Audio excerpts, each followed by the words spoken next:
Aura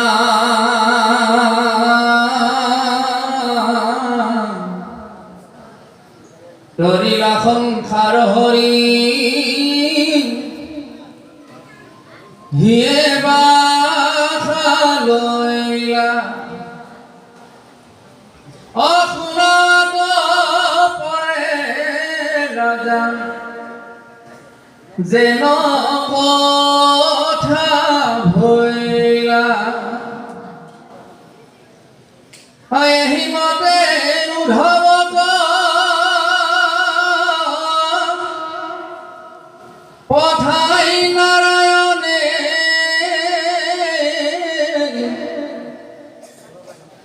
সুধৰ মাস ভাত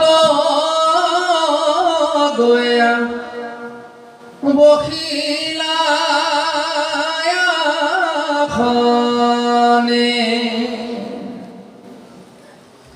শিৰে শ্বেত শ্ৰোত্ৰ কচামৰ ধৰি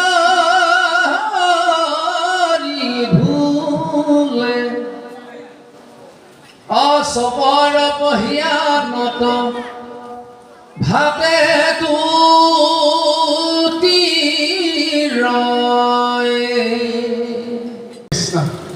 ক্ষমা কৰিব পৰম শ্ৰদ্ধাৰ ভক্তবৃন্দ আৰু আই ভাতৃসকল, দীঘলগড়ি আঞ্চলিক ভাগৱত পাঠ আৰু ব্যাখ্যা অনুষ্ঠানত আজি নিশাৰ যি আমাৰ আহাৰ ভাগ আছিল, সেই আহাৰ ভাগ ৰূপহীবৰী গাঁৱৰ শ্ৰী দিগন্ত পাটত, শ্ৰী পুষ্প পাটত আৰু শ্ৰী শংকৰ পাটত তেওঁলোকৰ পৰিয়ালবৰ্গই সেই নিশাৰ আহাৰ ভাগ আমাৰ এই অনুষ্ঠানটিলৈ আগবঢ়াইছে। সেই তেখেতলোকে এটি সেৱা ধৰিব বিচাৰিছে। আমাৰ নিৰীক্ষক সন্মানীয় আমাৰ উদযাপন সমিতিৰ সভাপতি বৰদলৈ দেৱক এভাগ সেৱা তেখেতলোকলৈ আগবঢ়াবৰ বাবে অনুৰোধ জনালোঁ। কৃষ্ণ।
কৃষ্ণৰ মায়াৰে আতি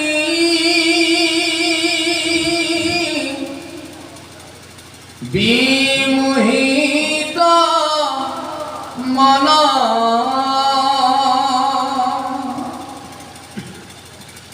ভৈলা মহামুদ্ৰ নাহি গাঁৱত আছে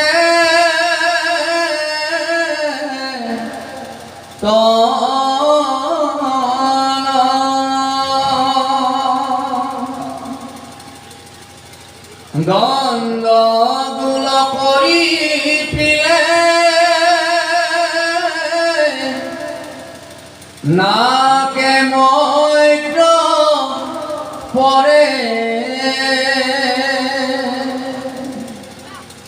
ঢল পল কৰে যেই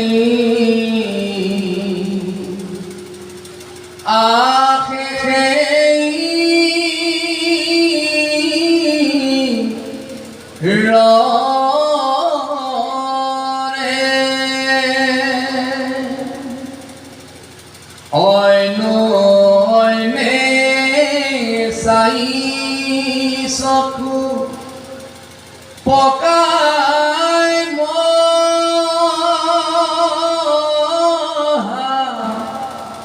ৰাগে দখন কামুৰি কতো গৰ্জে যেন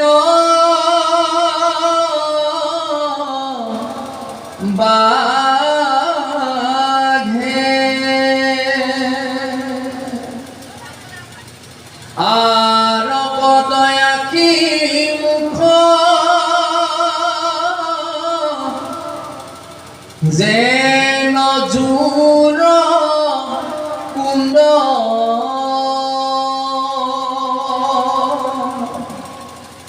পুনয়ৰ যদু গণ খাই বুতুৰ মুণ্ড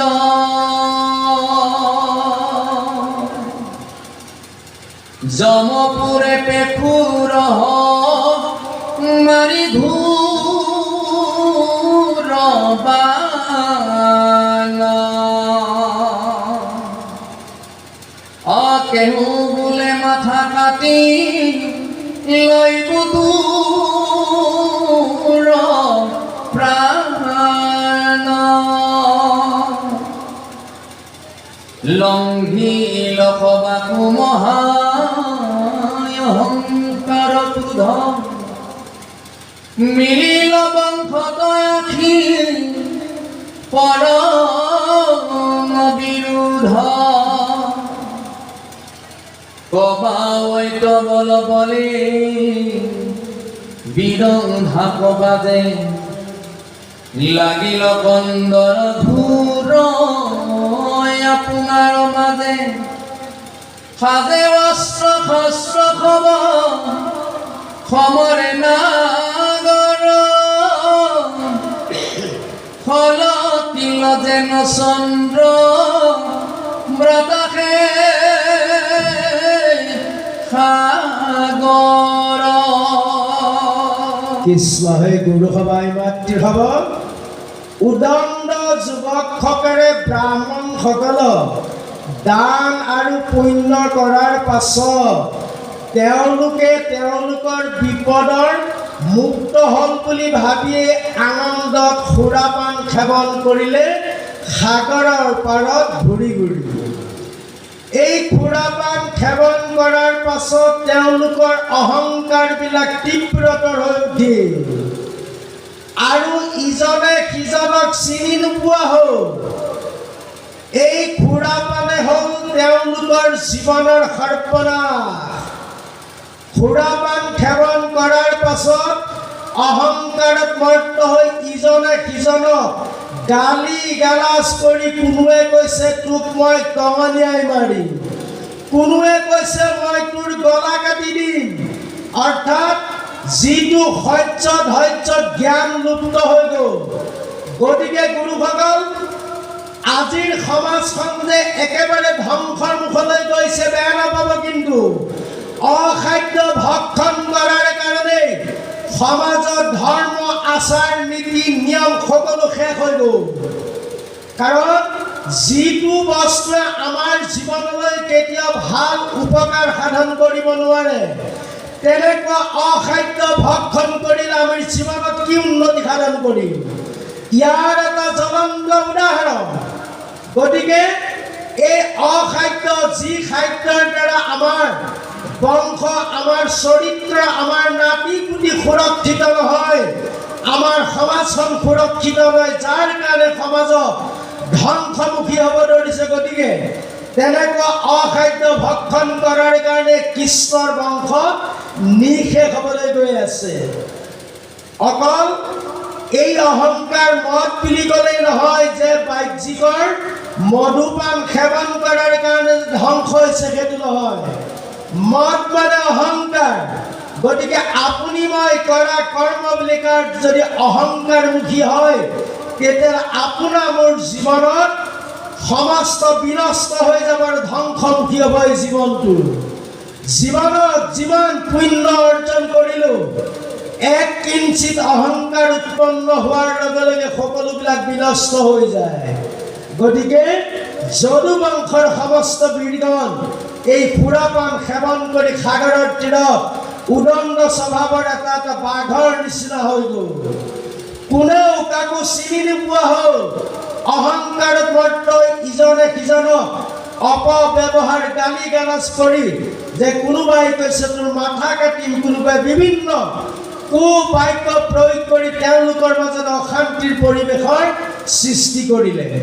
গতিকে গুৰুসকল, আই মাতৃসভা, এখন সুন্দৰ সমাজ গঢ় দিব লগা হ'লে ব্ৰাহ্মণ কোনো পুৰোহিতক যেতিয়া নিজৰ ঘৰলৈ নিমন্ত্ৰণ দিয়া হয়, তেওঁক সুন্দৰ পৰিৱেশেৰে যেতিয়া বেদমন্ত্ৰ প্ৰয়োগ কৰি তেওঁ আমাৰ এটা প্ৰতিকাৰ কৰ্ম কৰে, গতিকে তেওঁক আমি সুন্দৰভাৱে সেৱা শুশ্ৰূষা কৰি বেদৰ বিহিত কৰ্মখিনি কৰি তেওঁক বিদায় দিব লাগে। কিন্তু তাকেই নকৰি যদি ব্ৰাহ্মণক দান পুণ্য দিলোঁ, গতিকে মই স্বৰ্গত লাভ কৰিলোঁ, এই যদি ভাৱধাৰাৰ সৈতে কৰ্ম কৰিব লগা হয়, তেতিয়াহ'লে আপুনি মই ভাবিব নোৱাৰিম যে জীৱনত আমাৰ প্ৰলয় অনিবাৰ্য। গতিকে এই আমাৰ মায়া সংসাৰত এই দেহটোক যদি আমি জীয়াই ৰাখিবতো নোৱাৰোঁৱে, কাৰো সাধ্য নাই। মাটিৰ পুতলা মাটিতে মিলিব, পঞ্চমহাভৌতিক দেহ মাটিত মিলি যাব, তাক ৰখাৰ কাৰো ক্ষমতা নাই। কিন্তু সমাজখন এটা ভাল গঢ় দিব লগা হ'লে, সন্ত সাধুৰ যদি পৰিৱেশৰ সৃষ্টি কৰিবলৈ বিচাৰে, তেতিয়া আহাৰ শুদ্ধৰ নিতান্ত প্ৰয়োজন। যাৰ আহাৰ শুদ্ধ হৈছে, যাৰ ঘৰত এই ৩ ঘণ্টা কৰ্ম হ'ব, যিখন ঘৰত সৰুৱে ডাঙৰক, ডাঙৰে সৰুক সন্মান কৰিবলৈ শিকিব জানিব, সেইখন ঘৰ মহাপলৰ পৰা সদায় পৰিত্ৰাণ পাব। কিন্তু কৃষ্ণই নিজৰ বংশ ধ্বংস কৰাৰ মানসেৰে এটা পৰিকল্পিত ব্যৱস্থা হাতত লৈ সাগৰত যুৱকসকলক মায়াৰে বান্ধি, মায়াৰ দ্বাৰাই সমস্ত কৰ্ম কৰাই ধ্বংসমুখীলৈ আগুৱাই নি আছে কৃষ্ণ। এরাম কত সারু বারু খান্দা ধরি ধনবান, কত রথে গদে সরয়, কত নরজা মহি খবে ঠন গরু গর্ধবতায় উঠি, কত কত তেরি ঘুরয় শরীরে সতী। মাধৱৰ মায়াৰে কৰিলে বুদ্ধিহত, মধ্য লাগি ভৈল খব পৰময় মুক্ত। অস্ত্ৰ শস্ত্ৰ ধৰি খবে ৰণতপোধ, আপোনাৰ মাজত লগাইলে ঘোৰ যুদ্ধ। টংকাৰীয়া তনু ভিৰি আতুপ টংকাৰে, গদা মুদগৰ আখি পৰশু প্ৰহাৰে, পৰিঘ প্ৰতিঘ ভল্ল ভিন্দি পাল হানে, নৰাচ তোমাৰ ঘৰ বৰিষ সন্ধানী। ধৰ্মৰ বুলিয়াতি কৰে কোলাহল,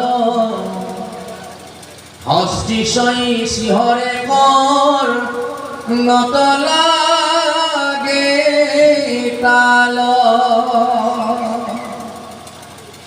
উবায়া তুপে ঢাক ভুল বাদ্য ভণ্ড, এৰাম তুলি তুলি নুচুৱা চিহ্ন চুন্দা দণ্ড হে ৰাম পদাতিক আয় খান্দা দুন্দি খেদি ঘূৰে ঘূৰা কব খাওয়ে যাম পগুন্দি হস্তি গয়া হস্তিৰ পুষত দান্ত পাৰে ৰথি ৰথি মাৰ খৰ হৃদয় বিদাৰে লাগিল সমৰ সাগৰৰ তীৰ ঝুৰি সেনাৰ শুনিতে নদী বৈ বালি বুৰি হে ৰামে উঠে মৰা খৰ মৎস্য কশ্যপয়াকাৰ হে ৰামে মিলিল প্ৰলয় জেল প্ৰজা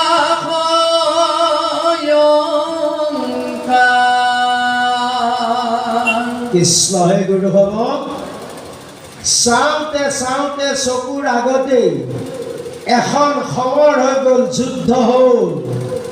ৰণৰ পৰিৱেশলৈ আগবাঢ়িল। সুৰাপান সেৱন কৰাৰ পাছত কোনেও কাকো চিনি নোপোৱা হ'ল।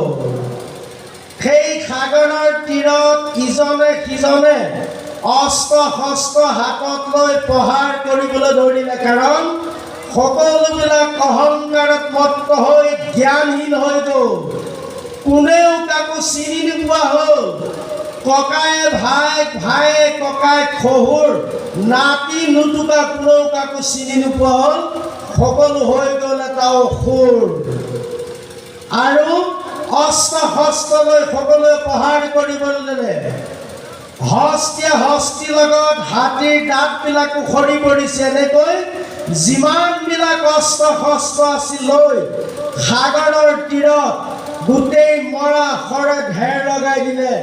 তেওঁলোকৰ শোণিতৰে সমুদ্ৰ সাগৰ নদী নিচিনা পাবলৈ ধৰিলে। গতিকে গুৰুসকল, ই এটা কৃষ্ণৰ পৰিকল্পিত ব্যৱস্থা। কৃষ্ণই জানিছিল তেওঁৰ নাতি নুতুকাবিলাক কৃষ্ণৰ নিচিনা সমকক্ষ বীৰ। এই বীৰবিলাকক এৰি থৈ যদি কৃষ্ণ বৈকুণ্ঠলৈ যাব লগা হয়, তেতিয়াহ'লে পৃথিৱীত ধৰ্ম নাথাকিব। ধৰ্মৰ নামত গ্লানি হ'ব, অধৰ্মই চানি ধৰিব। সেইকাৰণে ঋষিৰ দ্বাৰা শাপাগ্ৰস্ত কৰাই কৃষ্ণই সমূলাঞ্চ ধ্বংসৰ কৰা এটা পৰিকল্পিত ব্যৱস্থা হাতত ল'লে। গতিকে ভগৱন্তই কাকো নিজ হাতেৰে কাৰো প্ৰাণ নলয়। নিজৰ ব্যক্তিগত লোকৰ ওপৰতে সেই ব্যৱস্থাটো এৰি দিয়ে। কেতিয়াবা কোনো লোকৰ আকস্মিক দুৰ্ঘটনাত যেতিয়া প্ৰাণ যায়, তেতিয়া মানুহে কয়, আমি কওঁ যে মানুহজন তালৈ নোযোৱা হয়, সেই ঘটনাটো নহয় আৰু তেওঁৰ মৃত্যু নহয়। কিন্তু কালৰো কাল, মহাকাল, তেওঁৱে কাল। গতিকে সেই কাল কৃষ্ণই নিৰ্দিষ্ট সময়ত নিৰ্দিষ্ট জেগাত গৈ সকলোকে একত্ৰিত কৰিলে। কালে কাকো সময় নকৰে গুৰুসকল। কাল মানে সময়। আপোনাবোৰ যেতিয়া সময় হ'ব, সময় হৈ পৰাৰ পাছত আৰু ৰক্ষা নাই। নিৰ্দিষ্ট সময়ত কালে গাত কৰিবই। গতিকে মাত্ৰ মাদক দ্ৰব্য সেৱন কৰা এটা মাত্ৰ নামহে। এই মহাকালৰ ৰোষত আগতেই সেইসকলৰ প্ৰাণ আগতেই লৈ থৈছে। কিন্তু এটা নিমিষ মাত্ৰ আমাক দেখাইছে যে মায়া সংসাৰত এই মায়াৰ কবলত পৰি যিমানবিলাক সজা ভগৱন্তই সৃষ্টি কৰিলে, সকলো প্ৰকৃতিৰ অধীন। এদিন প্ৰকৃতিতে সকলো লীন যাব লাগিব, আমি কোনো থাকিব নোৱাৰোঁ।